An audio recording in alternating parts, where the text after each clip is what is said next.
مشغول بانتخابات هذا اليوم. طبعا انتخابات في كل السلطات، أغلب السلطات المحلية العربية، إلا أن مدينة الطيبة لم تتمتع كباقي المدن في الانتخابات. عن هذا الموضوع وإذا كان هنالك أطروحات أخرى، طبعا معنا المواطنة صديقة برنامج جولة الصباح، صديقتنا أم عمار، التي رغبت بالاتصال في أثير موقع الطيبة نت. وصباح الخير، يسعد صباحك معمار. صباح الورد. في الأخبار؟ تمام، إحنا تمام. أنت كيفك اليوم؟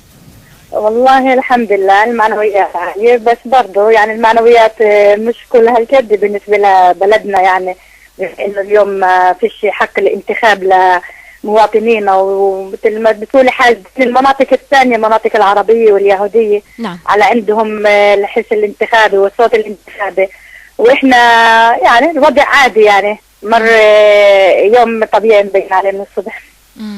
طيب احكي لنا كيف شعورك اليوم؟ شعوري اكيد انا يعني بتاسف على بلدنا، يعني وحزينه علشان، وانا زعلانه من اهل بلدي برضه، انه يعني مر سنه كامله وسنين، يعني مش بدي اقول لك سنه، 9 سنين لجنه معينه موجوده داخل البلدية. اغلب الناس ما بتعرف ايش اللي بيصير جوات البلديه وايش ما بيصيرش. عدد قليل جدا اللي بيعرفوا ايش اللي بيصير بالبلديه من الاحداث ومن ال الشعب، البلد نفسها، من انه انا اقدر في عندي حق انتخاب رئيس من بلدي نفسه، اعرف اتخلص احكي معاه. بنحكي زي هذا اليوم، يوم كل 4 سنين بلاد الوسط العربي واليهودي هي حق الانتخاب، يعني انتخاب رئيسي لبلد انت عايشي انت واولادك واهلك وجيرانك واصدقائك. يعني اني انا ما اطلعش قبل بصوتي بهذا اليوم، هذا الاشي بوجعني يعني كمواطن موجود بالطيب يعني. لكن للأسف الشديد اسكوت الشارع انه كأنه يوم عادي، هذا الاشي بوجع اكثر، يعني انه لا مبالاة عندهم اعطوا هذا اليوم كيوم يوم ما له ميزة يعني. نعم. مش مهم في انتخاباتنا، في انتخابات الله لا يردها على وقول اغلب الناس هيك. نعم. ست معمار، قبل فترة دعت لجنة المبادرة لطرد اللجنة المعينة في مدينة الطيبة لعمل تظاهرة وإضراب شامل في مدارس الطيبة اليوم. لا ندري إذا كمية الطلاب الذين ذهبوا للمدارس صبيحة هذا اليوم، ولكن باعتقادك كمان أنه الأحزاب ما شجعت الإضراب في المدارس. هل هذا تخاذل؟ مش تخاذل، لا مش تخاذل. انا يعني ما بدي احكي باسم حزب معين، ولا بدي احكي، انا بحكي عن النطاق الشخصي. نعم. انا يعني كمواطنة انا بحكي يعني اذا انا بدي انا اترك كل ايام الاسبوع، بدي اترك كل اشهر السنه، حتى السنه كلها بدي اتركها انا اجي بيوم الانتخابات، اجي اعمل اقعد اولاد المدارس، اعمل اضراب للمدارس. ايش بدي استفيد يعني انا كمواطنه؟ ايش بدي استفيد لما انا اخلي الاف الطلاب موجودين بالشوارع ولا بالاهالي بيشتغلوا؟ هل انه هذا سبب اني انا اجي اقعد طلاب بالالاف، اقعدهم انزلهم بالشارع، اخليهم يعني ما لهم عنايه عشان يوم الانتخاب مثلا؟ يعني يوم الانتخاب هذا يعني كيف بدي افهم لك اياها نسرين، اوصل لك اياها انه في عندي طول السنه بقدر اعمل برنامج، بقدر اظاهر، بقدر ارفع شعارات، بضل اعيد على الموال نفسه انه في بلد هنا، في بلد، في مواطنين، في قائمين هنا، بس مش بيوم الانتخاب اجي اقعد طلاب المدارس يعني. هذا الاشي لا بيقدم ولا يأخر اصلا، يعني هم الخسرانين اللي بيكونوا هم اولادنا. نعم. اما يعني انه بالذات الاعلام نفسه بده يكون مسلط اكثر شيء على الدوائر الانتخابيه، على المناطق العربيه واليهوديه، ما راح تكون تتسلط على مثلا على بلد الطيبه، انه يعني انه ما عنده انتخابات. برضه في مناطق ثانيه برضه عندهم لجان معينه برضه ما عندهم انتخابات، بس ما راح يتسلط على هاي المناطق، يمكن تكون خبر ولكن ربما لو كان هنالك إضراب اليوم ونجح هذا الإضراب بشكل عام لتسلط كليا الإعلام على موضوع الطيبة، وكانت هنالك تغطيات واسعة. طب يعني انا بدي اقول لك اياها، يعني لو انا هسعد في اضراب ماشي، في اضراب وقاعده بالمدارس، وين السكان؟ نعم. وين المواطنين؟ 150 شخص اللي بدهم ينزلوا، اذا ما اتحدوا اهل البلد كلياتهم اتحاد ايد، عمر ما بينجح اضراب. انجاح الاضراب بيكون من العامل، من الموظف، من الطفل، من المرأة، من الكل. اذا البلد اتحدت كانت لها صوت وقوة واحدة بصير تغيير البلد. اما اذا انه بده يكون بس كم شخص لا يعني ما رايح يطلع بايدهم اشي، هذا اللي بيكون صعب الوضع. نعم. اما لو انه اضراب المدارس كان موجود برضو انا بحسب رايي ما راح يقدم شيء ولا ياخر شيء، يعني الوضع بده يضل ثابت قائم على ما هو يعني. نعم. اما لو انه اهل البلد نفسهم ما اتحدوا كلياتهم مع بعض بالفعل طلع صوت كلهم طلعوا صوت واحد، هذا الشيء اكيد بده يقدم خطوه لقدام، ما بده يرجعنا عشرات الخطوات لورا. نعم. ست ام عمار، يعني جولة حول المدن والبلدات العربية، ما رأيك في وضع الانتخابات بشكل عام؟ رأيي الانتخابات بالمدن والقرى العربية أول شيء بتمنى التوفيق للجميع، وإن شاء الله بمرق العملية الانتخاب تمر على خير، يعني من غير ما نسمع الأخبار حرق سيارات وقتال وعلى الاشي، لأن هذا الاشي صار دارج بالوسط العربي. نعم. كأنه صار ياخذوها الأمور شخصية أكثر ما هي مصلحة البلد يعني. المهم إن العائلي، لما اللي مركزة على الساحة العائلية أكثر ما هي مركزة إنه مين اللي بده يكون المناسب، الرجل المناسب للمكان المناسب يعني. صحيح. وبصراحة في شغلة يعني أنا انتقدتها برضه بالوسط العربي، عدد الرؤساء اللي موجود، يعني مثلا المرشحين عدد الرؤساء يعني أعداد كبيرة. يعني بأي بلد بتلاقي عندك 10-12 رئيس غير الأعضاء المرشحين، وكلياتها بدها بتصفي للعائلية أكثر. مهما كان الإنسان واعي ومثقف وبيطلع على مصلحة البلد برضه بيرجع على العقيدة الأولانية اللي هي العائلية. نعم. يعني هل بفكر إنه هذا الشخص، هل الإنسان الواعي المثقف المتعلم، هل بفكر إنه هذا الشخص اللي من عائلته، هل إني أنا بدي أجي أنتخبه إنه مناسب بنيت إنه يكون رئيس بلدية، ولا إني أنا العائلية بتهجرني إني أخلي هاي الشخص غير مهيئ، يعني ما عندوش الكفاءة إنه يكون رئيس بلدية. صحيح. هاي النقطة اللي بنتقدها أنا بكل الوسط العربي. يعني في إنسان شخص يعني زي ما تقولي سمعته كويس كثير منيحة بالبلد، محبوب وماشي، بيقولوا لك أهل العائلة يعني إنه خلاص بدنا هذا رئيس بلدية. طب يا عمي هم برضه مش غير كفو غير صالح للبلد. واللي بيوصل البلد زي ما صار وصل عنا بأهل الطيبة هنا هي خلقية العائلية، كثرت بتوصل لمراحل اللي عن جد صعب انك انت اليوم اللي ترجعيها لوضع البلد اللي كان قبل، يعني زي وضع البلد صعب عنا. صحيح. خلص مثلا لجنة المعاينة صعب ست عمار، ما رأيك نعم. بوضع ترشيح النساء؟ هنالك عدة نساء خضنا الانتخابات كعضوية، إلا طبعا سيدة حنين طبعا من تجمع أو ما بدنا نتحيز لحنين طبعا عشان النساء، ولكن بشكل عام كيف تنظرين طبعا تقدم المرأة من الناحية السلطوية والسياسية؟ بالعكس أنا بشكل مبسوطة إنه في تقدم المرأة بالانتخابات المحلية، وبالصرف إنه يكون الرجل هو عند القدوة إنه قادر يدير بلد. لا، في عندنا ميزة يعني موجودة بالوسط العربي بالنساء العربيات، عندها إنها قادرة بالفعل إنها تثبت نجاحها وتفوقها، وإنها تدير الأشياء اللي استصعبوا عليها الصراحة رجال يعني. نعم. اللي يكونوا فيها. وفي عندنا أمثلة كثير لشخصيات نسائية مميزة بالوسط العربي إنها بالفعل عندها قيادة كثير ممتازة، وأنا بشجع بشكل يعني لو أنا بدي أنا في حدا بدي يترشح عندنا بالبلد نساء يعني. هل تفكري في خوض انتخابات؟ أكيد أول وحدة. ست معمار بشكل عن جد حتى ندعمك إعلاميا من هلا. بقول أنت من المستقبل مفكرة إنك تخوضي المعركة الانتخابية كعضوة يعني على الأقل يعني؟ يمكن يعني تشتيني نسيم يعني يمكن آخر شيء بالحياة بفكر فيه هذا الاشي يعني. أدعم أنا أدعم أما أني أنا أحط حالي، لأن أنا يمكن زي ما تقولي ما عندي القدوة أو القدرة إني أنا بالفعل إن أتحمل مسؤولية أنا مش كده يعني. حبيبة قلبي، أنت إنسانة صريحة علشان هيك جدا. يعني نعم. إنسانة صريحة جدا ومؤثرة أكيد. أيضا على الساحة الطيبوية وناشطة اجتماعية وسياسية. ست عمار، كنت معنا الله على أثير راديو الطيبة. تابعينا لآخر مشوارنا لحتى الظهيرة، حتى تطلع على آخر تطورات الانتخابات أكيد. في الوسط العربي. شكرا لك. إن شاء الله. تحية. يسلمنا حبيبتي، الله يرضى عليك. إلى اللقاء. إلى اللقاء. باي باي. إلى باي اللقاء. باي. باي.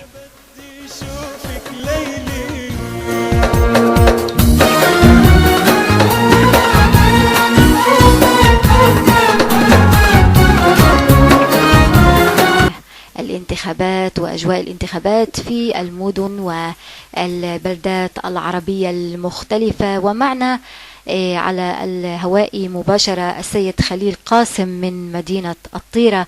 سيد خليل، يسعد صباحك.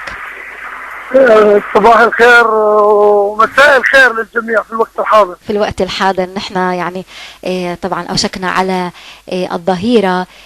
كيف تجرى عملية الانتخابات؟ ما رأيك في الانتخابات في مدينة الطيرة؟ عبرنا عن مشاعرك هكذا كمواطن قبل أن تكون أحد المرشحين في الأسابيع الفائتة. سيد خليل، المضبوط انه معركة الانتخابات لحد الساعة، لحد هاي الدقيقة ماشي بانتظام وبهدوء، وبتأمل انه الانتخابات كلها تستمر لباقي اليوم، واهالي الطيرة يظلوا موحدين وحدة ويتم الهدوء. بنطلب من الله انه يتم الهدوء ويظلوا محافظين على الهدوء. نعم. هاي اللي بتمناه لاهل الطيرة. نعم. هنالك طبعا مراسلنا سعيد حجحية من موقع الطيبة نت كان تجول في مدينة الطيرة صباح اليوم للاطلاع أكثر على الأجواء الانتخابية، وأفاد أن هنالك بعض الإشكاليات في أحد الصناديق، منها صندوق 6 لا نعلم إذا كان خاص طبعا في قائمتكم أنتم كخليل قاسم. يعني كيف يعني تعدل أو ماذا تقول عن الإشكاليات التي تحدث بين الجمهور وبين الناخبين؟ والله في كل مدينة عربية وفي كل قرية عربية إلا يصير عدة مشاحنات وأشياء، ولكن لحد الساعة يعني في الصناديق بصير يعني كلام هان وكلام هان، أما بلاش لحد الساعة الوضع هادي عندنا في الطيرة، وبنتأمل إنه هاي الإشكاليات اللي بتصير صغيرة ما تأثرش على باقي الجمهور. طبعا نتعرف أكثر على أخوك، طبعا المرشح انتخابي في مدينة الطيرة لهذا العام، أليس كذلك؟ نعم. تشرح لنا. أخوي. نعم. أخوي المضبوط كان مرشح، هو نعم. مرشح عضوية يعني. هو مرشح عضوية. نعم. إذا تنازل عن الرئاسة. هل هنالك أسباب خاصة لكي يتنازل عن الرئاسة سيد خليل؟ لا والله هو المضبوط، حتى أنا يعني بعرفش لاقي سبب هو أتنازل عن الرئاسة. لأنه كمان يعني هو ترشح في قائمة عضوية، كمان ابن إبراهيم ترشح في قائمة عضوية، والرئاسة ما دخلناش فيها يعني. هل تعتبر الأجواء الانتخابية في مدينة الطيرة تسير بشكل ديمقراطي بعيدا عن التعصبات العائلية سيد خليل؟ المضبوط انه في كل بلد وفي كل قرية عربية موجود تعصب عائلي، ولكن اليوم التعصب العائلي كل ما بتمر الايام وكل ما بتمر السنين هذا بدأ يعني ينزل هذا الاشي يعني. نعم. أنت كنت في وقت سابق كنت طبعا تريد ترشيح نفسك للانتخابات، ولكن هنالك طبعا ظروف حالة لطبعا خوضك المعركة الانتخابية، ولكن كمواطن شعورك الآن وأنت تنتخب؟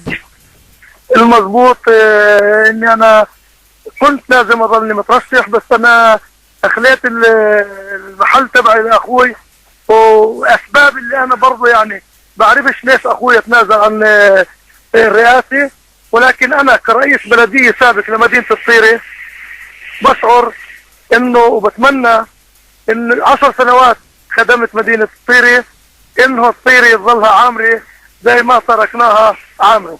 هاي اللي بتمناه. نعم. لا نريد أن نسألك يعني من تريد أن ترشح، ولكن لمن أكثر الكفة ترجحها سيد خليل؟ والله المضبوط في الوقت الحاضر صار في هاي الصناديق مغلقة، ولكن بس ربنا اللي بيعلم شو النتيجة. إذا كان معنا سيد خليل قاسم. طبعا كنت في وقت سابق، ذكرنا بأي سنة كنت سيد خليل رئيس لبلدية الطيرة؟ من 98 لل 2008. من 98. 10 سنوات. نعم، من 98 لحديث الآن 10 سنوات. ماذا اختلف أو ماذا أضيف لمدينة الطيرة سيد خليل؟ ماذا أضيف، ماذا تغير على مدينة الطيرة؟ لم يتغير أي شيء على مدينة الطيرة. البلد بتكبر والمشاريع في الطيرة موجودة يعني. نعم. والسكان بيكثروا والكل نتمنى إنه الطيرة وقد ما نضلنا نعمل ويعملوا الرؤساء مشاريع في مدينة الطيرة بنوصلش الوضع اللي بوصل فيه الوسط اليهودي للأسف الشديد. نعم. لسبب شح الميزانيات وكل هالأشياء. نعم، ولكن سؤال أخير، ماذا تقول لأهالي الطيبة وليس الطيرة، واليوم تعيش مدينة الطيبة أجواء ربما محزنة لأنهم لا يستطيعون الانتخاب، فماذا تقول للجمهور الطيباوي الذي يسمعك عبر أثير راديو الطيبنت؟ أول شيء بحيي الجمهور الطيباوي، وبتمنى إنه كمان كان زمان حسب ما بنعرف انه اعطوهم تلغى انتخابات في الطيبة ويستلموا جموع من الامور في ايديهم، وما يكونش واحد بريت الطيبة اللي يدير شؤون امور الطيبة. نعم. بتمنى كل خير لاهل الطيبة، لان اهل الطيبة والطيرة بعتبرهم بيت واحد. وأنت كنت معنا على أثير راديو الطيبة نت في هذه الموجة المفتوحة عن الانتخابات وأجواء الانتخابات. شكرا لك سيد خليل قاسم من مدينة الطيرة. تحيات. ولا يهمك. مع السلامة. باي.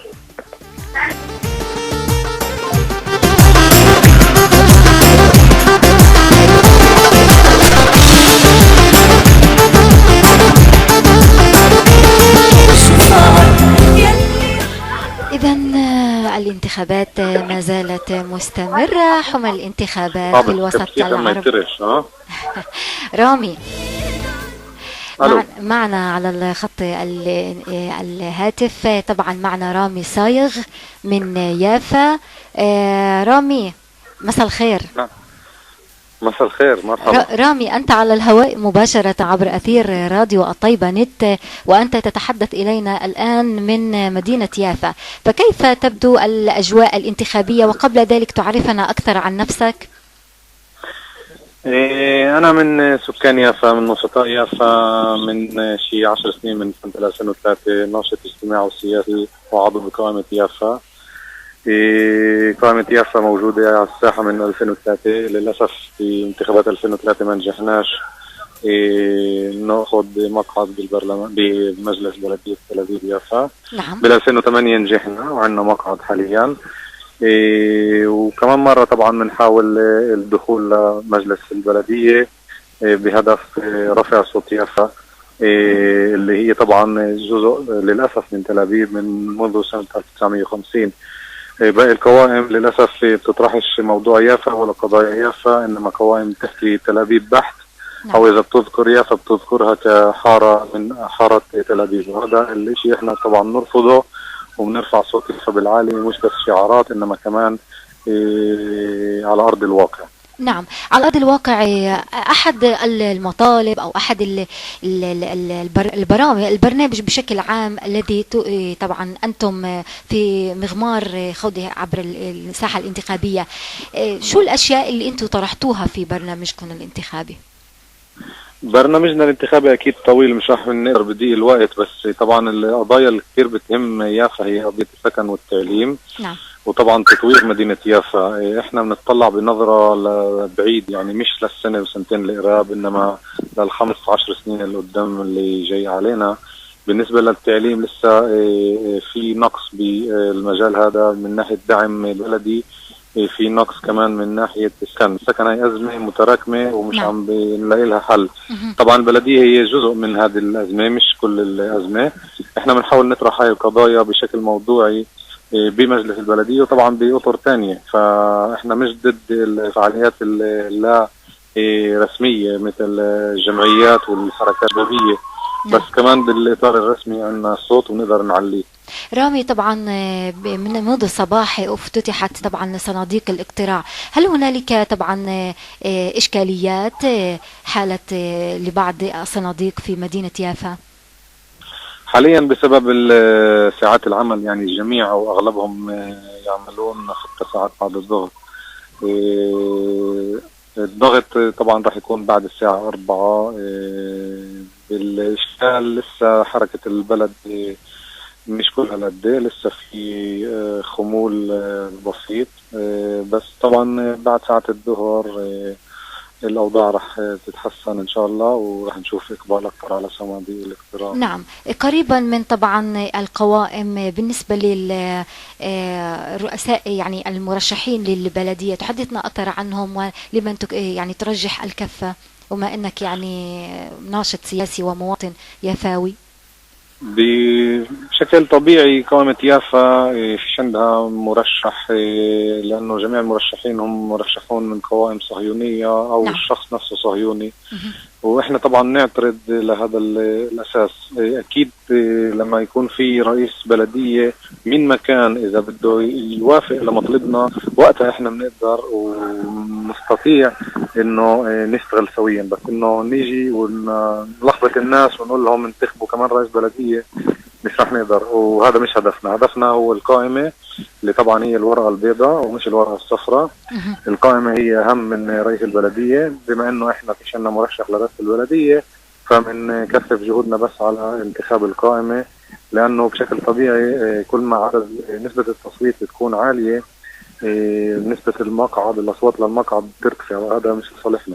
إحنا بدنا طبعا نسبة التصويت بالوسط العربي أو بيافا يكون عالي، نقدر ننجز ونحصل على الأقل مقعد حد. رامي صايغ، لماذا لم يقم يعني أحد من العرب والوجوه البارزة، وهن كثر في مدينة يافا، للترشيح طبعا رئاسة بلدية يافا؟ في البداية حاولت قائمة يافا أن ترشح الأخ والعضو سامي أبو شحادة، ولكن هنالك عدة أسباب لا تطرق إليها. السبب الرئيسي كان ربما السبب الاقتصادي. هنالك حملة انتخابية أخرى تختلف عن الحملة التي تنظر إلى القائمة. من يريد أن يرشح نفسه للرئاسة يجب عليه أن تكون له ميزانية أكبر بكثير من ميزانية قائمة، ولذلك انسحبنا من هذه الفكرة، رغم أننا اعتقدنا أنها فكرة ممتازة من أجل جلب الأصوات، أو على الأقل طرح قضايانا أمام الجمهور الإسرائيلي والصحافة المحلية. هل تسير الانتخابات بشكل ديمقراطي؟ الانتخابات دائما للأسف أنا أقول الواقع، دائما في البلدات الغير عربية تسير بشكل ديمقراطي، طبعا ليست 100%، لأن هنالك أحيانا تزوير. هنالك اليهود المتدينين مثلا يأخذون الهويات للموتى وينتخبون بها، ولكن هذا لا يحصل في يافا. طبعا يافا الانتخابات على ما يرام لا توجد أي مشاكل من هذه الناحية. هل هنالك احتكاكات مثلا بين اليهود والعرب عند صناديق الاقتراع؟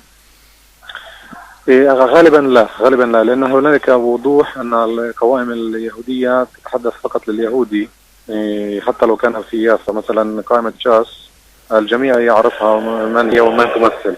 نعم. قائمة ميرت أحيانا تحتك بالجماهير اليافية، ولكن هم لا يستطيعون أن يحتكوا أكثر في الحارات اليافية العربية على سبيل المثال. ولكن أحيانا نجد نسبة قليلة من هذا الاحتكاك. نعم. إذا رامي صايغ، أنت كنت معنا ناشط طبعا اجتماعي وسياسي من مدينة ومواطن يافاوي. إذا كنا تواصل معنا عبر أثير راديو الطيبة نت. شكرا لك ولهذا الحديث الطيب. شكرا رامي، يسعد مساك. مع السلامة. أنا بروح متفاوتة ما بين طبعا شعورهم اليائس والمحزن حول عدم وجود انتخابات، وهنالك أيضا من يقولون أن الطيبة استراحت من وجود انتخابات لهذا العام. فكيف تفسرين هذا الموضوع؟ أنا حسب رأيي حقنا الشرعي والديمقراطي يجب أن نستخدمه، ولا نريد أن نرجع للوراء.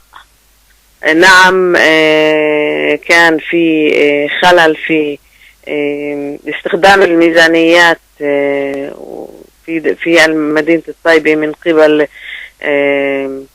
رئيس كذا ورئيس كذا، ولكن دعونا ننطلق، دعونا نستخدم حقنا. يوجد في مدينة الطيبة أكفاء مؤهلون لإدارة مدينة الطيبة. نعم. وعلى سبيل المثال مدينة الطيبة اليوم من لجنة معينة لم تنجح في حل مشاكل مدينة الطيبة، لا السابقة ولا الحاضرة. أنت واحدة من هذه اللجنة ست هيفا؟ أنا بحكي عن اللجنة المعينة. أنا بقول لا اللجنة المعينة ولا الرؤساء السابقين اللي اخترقوا الميزانيات اللي كانت موجودة نجحوا في إدارة مدينة الطيبة. نعم. لهذا أيضا اللجنة المعينة فشلت في إدارة الميزانيات في مدينة الطيبة، لأنهم أخذوا قروض ل25 عام. سندفع مبالغ طائلة للقروض التي أخذت، وليست ميزانيات من وزارة الداخلية. ولهذا أنا أذنب وزارة الداخلية بما فعلته في مدينة الطيبة على 8 أعوام ومن قبل. طيب، وإلى متى سيستمر تذنيبك لوزارة الداخلية؟ يجب أن يكون نضال شعبي، في فئات، في نضالات، في لجنة مبادرة اللي قامت مشان تنهي عمل اللجنة المعينة. أنا سألتك قبل قليل، أنت عضوة في هذه اللجنة. أنا داعمة. نعم. أنا داعمة للجنة، وأنا قلت إنه أنا داعمة للجنة المبادرة للوحدة الطيباوية لإنهاء عمل اللجنة المعينة. هل نجحت اللجنة في طبعا الإضراب الذي دعت إليه اليوم؟ أنا حسب رأيي حضور 5% أو 10% من طلاب المدارس، هاي نجاح للجنة، لأنها اللجنة قامت جديد. نعم. ما عدلهاش شهر قائمة. ولكن ما فيش. نعم. ما فيش مبادرات. ما فيش مبادرات ثانية لإنهاء عمل اللجنة المعينة. نعم. ولكن هنالك على الطرف الآخر الأحزاب السياسية في الطيبة رفضت وجود إضراب داخل مدارس الطيبة. أنا أوجه سؤال آخر للأحزاب السياسية، ماذا فعلوا لدحر اللجنة المعينة؟ أين هي المبادرات؟ موقف الأحزاب السياسية ضعيف. حتى الآن موقف في خلال 8 أعوام لم يحركوا ساكن، موقفهم أيضا ضعيف. ولكن هم طبعا يبررون ذلك بأنه لا حاجة لكي يكسر الطلاب حضورهم وحصصهم التدريسية ويخرجون لإضراب، وطبعا الأهالي ومعظم الجمهور متواجد في العمل. هم يدعمون الإضراب، ولكن أن يكون بشكل كبير ومصادق عليه وطبعا بشرعية كاملة. يتفضلوا يجي يشاركوا في الإضرابات اللي بتصير، يشاركوا في العمل الميداني. أنا اليوم بقول إنه كل مبادر لازم إحنا نوقف لجانبه. الأحزاب السياسية شو دورها لما هي بدهاش تشارك؟ نعم. أنا بقول لازم يجب علينا الالتفاف حول أنفسنا. الأحزاب السياسية، الجمعيات، الفئوية، حتى العائلية، حتى كل من يصرخ ولا يصمت على ما يحدث لمدينة الطيبة. ست هيفا عازم، منذ اللقاء الأول الذي طبعا أجريناه معك عبر موقع الطيبة نت، إذا طبعا تذكرين، أعلنت فيما بعد أنك ستخوضين مغمار السياسي في مدينة الطيبة وسترشحين كعضوة إذا طبعا كان هنالك انتخابات. أما زلت تحلمين في هذا الموضوع؟ حتى الآن لا يوجد انتخابات، لا أستطيع الإعلان أنني سأترشح كعضوة. باين عليها آخر 2-3 هيك برامي أعلن إنه في سيجلس في المجلس البلدي 2 سنين. طيب على كل حال كلمة أخيرة طبعا عبر أثير راديو الطيبة نت توجهها للجمهور الطيباوي وأيضا طبعا الطيرة وقلنسوة وجت وكفر قارع وكفر برع، يعني كل معظم المدن التي خرجت اليوم للانتخابات. أنا فرحة جدا أن باقي المدن قامت وتريد أن يكون مرشح منتخب، ولكن أنا أقول يجب اختيار الإنسان المناسب في المكان المناسب في عملية الانتخابات. نعم. بدون عائلية وحزبية، لأنه اليوم أنا بعترف وبرفع صوتي للأعلى أنه يوجد تعصب عائلي وتعصب حزبي أيضا. أنت مش من حزبي أنا بعملكاش إشي. لهذا السبب أقول يجب علينا اختيار الإنسان الذي يريد أن يعمل للمصلحة العامة. نعم. طيب على كل حال ست هيفا عازم، بنفس الوقت أنا بقول أنا حزينة لأنه الطيبة فيها أكفاء، فيها ناس اللي قادرين، اللي ما صارش فيها انتخابات. اليوم يوم تاريخي إنه الطيبة ما صارش فيها انتخابات زي باقي القرى والمدن العربية. تعال نكون صريحين أكثر، يعني أنت أكثر من مرة قلتي أنه في الطيبة هنالك أشخاص أكفاء لخوض معركة انتخابية، ولكن حتى الآن لا توجد مبادرات طبعا إلا القليل من الناس المعروفين سابقا قد يرشحون أنفسهم للانتخابات. فليدعموا امرأة لتقوم في المعركة الانتخابية. إذن أنت تفكرين 50 عاما لم يعملوا في المجال. 50 عمل المجتمع الرجولي 50 عاما في البلديات ولم يحصلوا على نتائج. أعطوا النساء كمان دورة في يعني أنت تعترفين أنك تريدين ترشيح نفسك أو على الأقل ترغبين في حد يدعمك في هذا المشوار. أنا أرغب ولكني لم أعلن حتى الآن أني أريد الترشيح. ديري بالك الترشيح بكلف كتير. سمعتها. طيب. طيب ست هيفا، طبعا احنا كتير انبسطنا في ان لقائنا عبر اثير طبعا طيبة نت. سنلتقي معك في فرص اخرى جريئة وجميلة وصريحة. شكرا لك كنت معنا في الجولة الصباحية. نلتقي طبعا ان شاء الله في الاسابيع القادمة. أخرى في إسرائيل فتحت صناديق الاقتراع في مدينة الطيرة هذا اليوم لتستقبل المواطنين أصحاب حق الانتخاب ليقرروا بمحض إرادتهم مصيرهم خلال السنوات الخمس القادمة. حول هذا الموضوع معنا زميلنا ومراسلنا مراسل موقع طيبة نت سعيد حجيحية. يسعد صباحك سعيد. صباح الخير نسرين. احكي لنا سعيد، كيف تبدو أجواء الانتخابية في مدينة الطيرة؟ مثل ما كتبنا صباح اليوم في موقع طيبة نت، الانتخابات المعركة الانتخابية في الطيرة هذا السنة كانت معركة قوية جدا.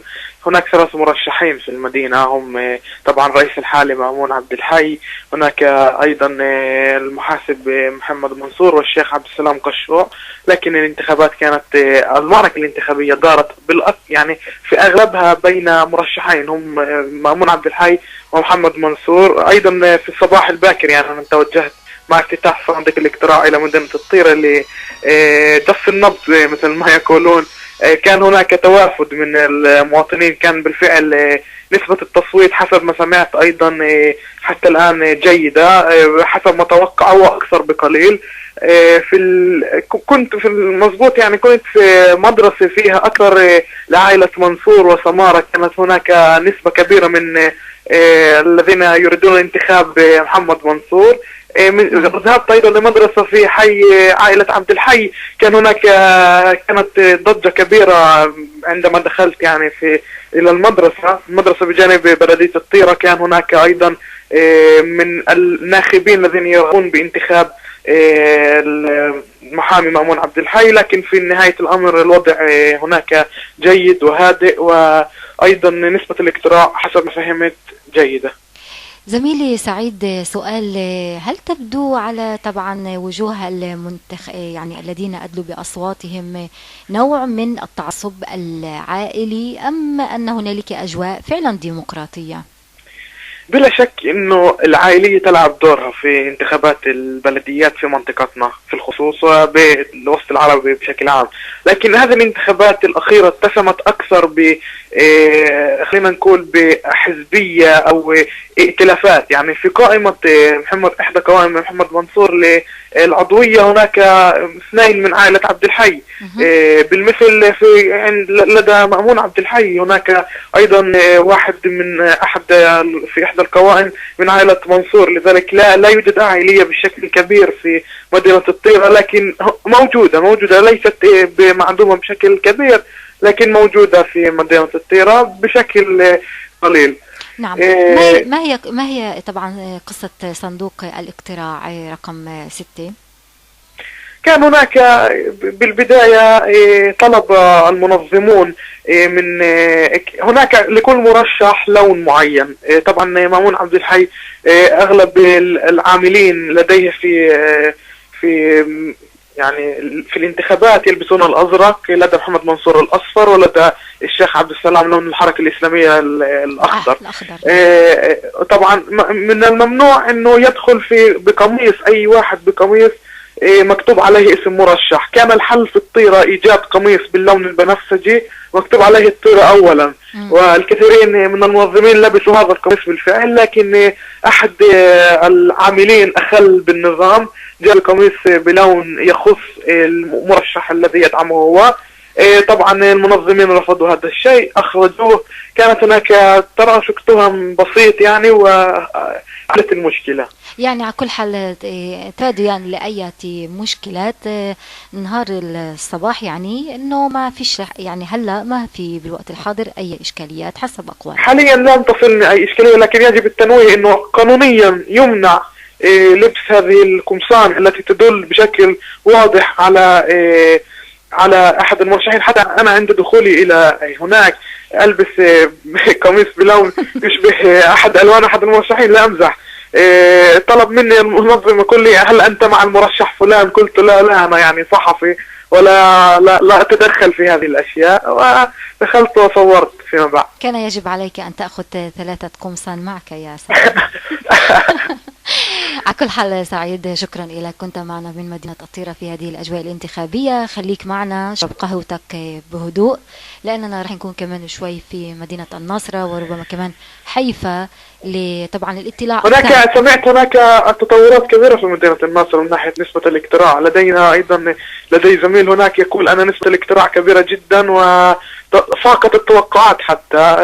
خلينا ننتظر وسنوافيكم بدقة التفاصيل فيما بعد. نعم، وسنكون نحن أيضا من خلال راديو الطيبة نت الخاص بموقع الطيبة نت في تواصل معك سعيد. شكرا لك وإلى اللقاء إن شاء الله. العفو. إلى اللقاء.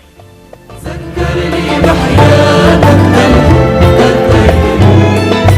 والعين عن حبي وحبك مش حلو. ذكرني بحياتك هالحب قدي إذا كاين حلو وصفى مش حلو. إلك مني وعلي، إلك مني وعلي، إلك مني وعلي عين ومني.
قلبي فاضي كنت أطيب من اللي